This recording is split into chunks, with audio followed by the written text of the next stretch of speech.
things and the learner support day. You talked about corporal punishment. I want to navigate a little bit. I think we've talked about spanking children. You are back to Nigeria now, but you travel globally. If someone now asks you, this is a routine question for you, it's a regular question. You've been in South Africa for what, that 2 decades, and you still go, you are coming back.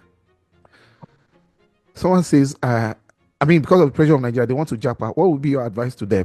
And also, as you're answering that question, I want you to also zero in a bit on South Africa, because I've been to South Africa repeatedly, and there are a lot of Nigerians in the past, they were just exiting into South Africa.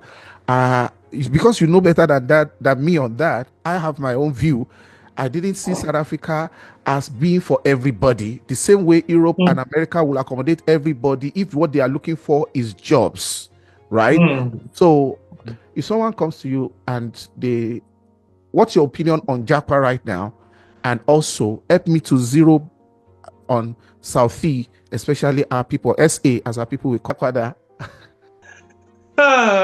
So I was saying, Japa can be necessary because we see what's happening in our country. And it's I'm sorry to say, but it's a show of shame, actually. We have a situation whereby we are potentially one of the richest countries in the world. A country like Nigeria in other parts of the world has social services for its citizens. Let's look at South Africa, for example. South Africa has child grant. For every child born below the age of 18, the parents are entitled to a certain amount of money. South Africa has old age grant. Like once you're 65, you start earning a certain amount of money for the rest of your life from the government. I think it's like 2,000 rands, which is about 100,000 naira. Wow. Every single month. They have disability grants for those that have one kind of disability or the other, and they can't not afford to work any longer. Wow. They have a wide range of grants, tailor-made. They even now have a social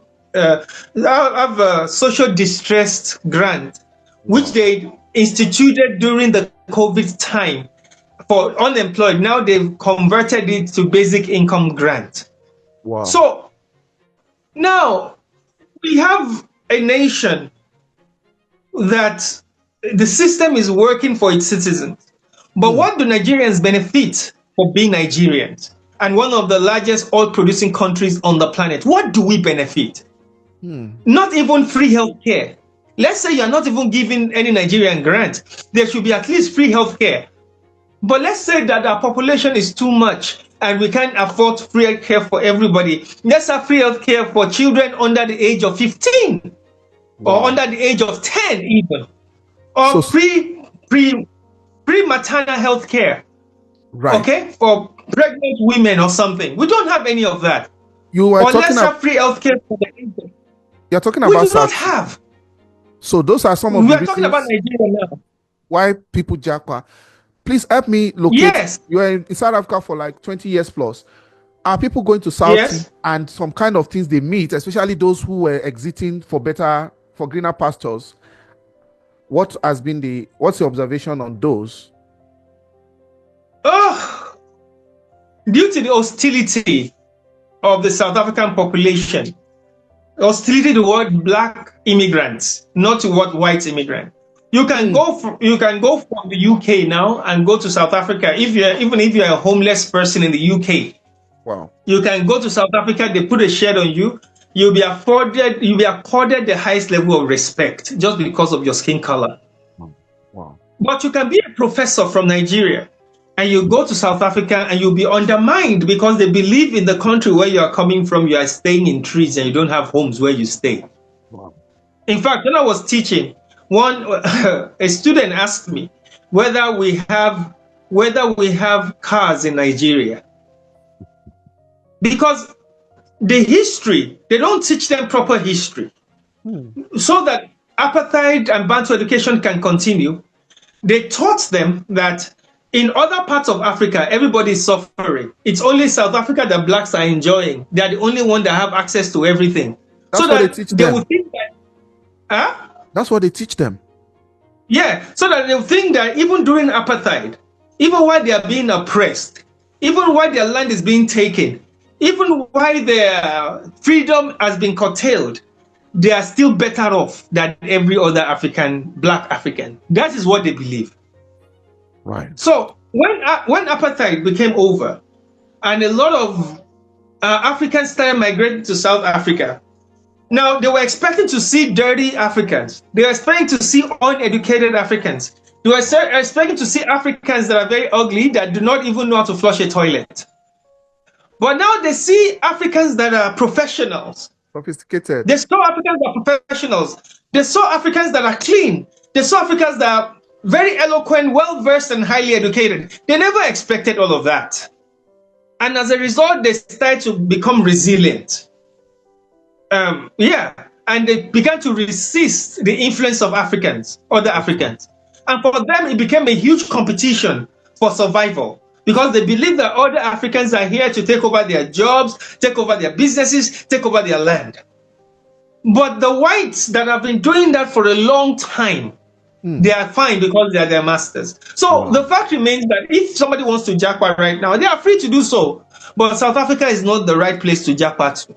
Wow. And somebody going somewhere where you do not have any source of income, where you do not have any employment, you just feel by the time you get there, you will just be mining gold on the ground. It doesn't always work that way. A lot of people that have jackpot, a lot of them, is the shame of coming back without nothing that is still keeping them wherever they are for the past 15 to 20 years. Wow. The shame of coming back home, that you've traveled for 15 years, you don't have anything. Don't get me wrong. There are some people that it has favored. Okay? But I have a belief that a lot of people that traveled and they are still trying to find their feet after 15, 20 years, that if they stayed back home in Nigeria to establish themselves, maybe they would have been doing better by now. Wow. I'm not saying Nigeria is perfect, but because of the population of Nigeria, there are a lot of business opportunities that are yet to be explored. But because of the negative news, everybody's talking about Nigeria is bad, Nigeria is terrible, that nobody can survive in Nigeria. It makes the youth think that, have the same mentality, and it makes them lazy. It develops a kind of apathy towards thinking and creating business opportunity for themselves. Because they've concluded that in order for them to succeed and to survive, they have to leave the country. So instead of spending time trying to look for employment, or spending time trying to develop a business they can get engaged in, or spending time trying to look for opportunities that they can exploit, they are looking for how to japa. And they spend time looking for how to japa, but they become useless in the present because they are focusing on japa only, and they are not creating opportunities for themselves. Because in every calamity, there are opportunities. Even the way there are lots of calamities in Nigeria, where there's kidnapping, there's banditry, there are lots of things going on. There are opportunities and businesses in protection and security. There are opportunities along those lines. So I think Nigerians need to start exploring, because you look at flights coming from outside the country, and there are lots of white people coming into Nigeria. The same Nigeria that a lot of Nigerians are leaving. What are they coming to Nigeria to do if there are no opportunities in this country? So I'm saying there are opportunities, yes, but japa the right way. A lot of people will spend like 25 million, 30 million to go to get a student visa in Canada. And at the end of the day, they get there and things are not as rosy. But with 20 to 30 million, with the right guidance, you can actually have a successful business here in this country. So each to their own. I will never discourage anybody from going overseas to look for work, but it's not the kind of thing I will do right now, because I've been through it and I've seen the ins and outs of it. Wow.